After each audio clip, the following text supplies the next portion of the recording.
ओम जय श्री कृष्ण। मैं हरिराम सिंह अपने आज इस वीडियो में चर्चा करने जा रहा हूँ गीता ज्ञान अध्याय नंबर 11। इसमें अर्जुन बोलते हैं कि हे श्री कृष्ण, आप अनीश्वर भगवान हैं और पूर्ण जगत के आधार भी हैं। तीनों लोगों के देवता आपकी स्तुति कर रहे हैं। भगवान सभी देवताओं के स्वामी, मुझ पर कृपा करें और मैं संतुलन खो रहा हूँ। ऐसा कृष्ण भगवान देखे कि सभी देवताओं की स्तुति कर रहे हैं। ऐसा देख करके अर्जुन बोलते हैं कि हे भगवान, मैं अपना संतुलन खो रहा हूँ। धृतराष्ट्र के सभी पुत्र द्रोण, कर्ण, भीष्म, जयद्रथ आज सभी आपके मुख में चले जा रहे हैं। जैसे नदियों के तेज धाराएं समुद्र के तरफ चली जाती हैं और उसमें प्रवेश कर जाती हैं, लपटें उगलते हुए आपके मुख में चले जा रहे हैं। वे अपने ही विनाश के तरफ चले जा रहे हैं और लपटों के साथ झुलसते हुए खुद वो विनाश के मुंह में चले जा रहे हैं। देवताओं में श्रेष्ठ आप हमें खुद बताएं कि आप कौन हैं और मुझ पर आप दया कीजिए। भगवान श्री कृष्ण बोलते हैं कि हे पार्थ, अब इन दोनों सेनाओं के दमन करने में मैं लगा हुआ हूँ। मैं योद्धा बिना तेरे कर्म के बावजूद भी नहीं बचेंगे। ये सभी योद्धा तुम्हारे बिना कर्म किए हुए अर्जुन, ये फिर भी नहीं बचने वाले हैं। उठकर खड़े हो जा, खड़े होकर के और चलो युद्ध कर। इस समृद्ध राज्य का समस्या में शत्रुओं को हराकर इस राज्य का आनंद उठाओ। वे तो सभी मेरे द्वारा मारे जा चुके हैं। तुम उसे डरो मत, चलो युद्ध करो और तू अवश्य ही जीत लेगा।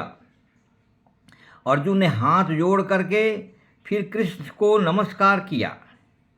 भयभीत राक्षस भयभीत सभी दिशाओं में भाग रहे हैं। हे जगत के स्वामी, आप ही सत्य हो, आप ही संसार के आश्रय हो, आप ही चंद्रमा हो, आप ही अग्नि हो, वरुण हो, यम हो और आप ही सबके प्रजापति हैं। आप ही सबके ब्रह्म हैं। आप स्वरूप हैं और आपको समस्त नमस्कार करता हूँ। हे भगवान श्री कृष्ण, मैं आपको नमस्कार करता हूँ। आप ही सबके स्वर स्वरूप हैं। आप सबके जगत के स्वामी हैं। आपकी शक्ति की तो कोई सीमा ही नहीं है। आप ही अनंत हो। हे केशव, आपको हमने बोला है कि हे जादव, हे केशव, हे सखा, हे मित्र, आज को आपको हमने संबोधित किया है। उसका अगर हमसे कुछ अनादर हो गया हो तो हे प्रभु, मैं आपसे क्षमा मांगता हूँ। आप इस जगत के लिए पिता हैं, संसार के लिए पूजनीय हैं। तीनों लोकों में आपके समान कोई है नहीं, आपके जैसा कोई हो ही नहीं सकता। इसलिए मैं अपने शरीर को झुकाकर और आपके सामने बारंबार प्रणाम करता हूँ।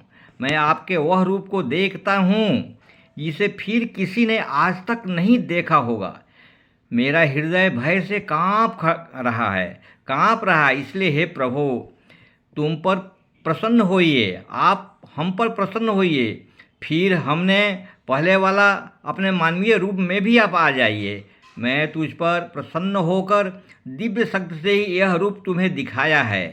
अब अर्जुन से प्रसन्न होकर अपना पहले वाला मानवीय रूप में कृष्ण भगवान आ जाते हैं और बोलते हैं कि हे पार्थ, मैं अब अपनी भावी स्थिति में लौट करके आ गया हूँ और तू मेरा दर्शन कर सकते हो कि मैं भावी रूप में पहले वाला आ गया हूँ।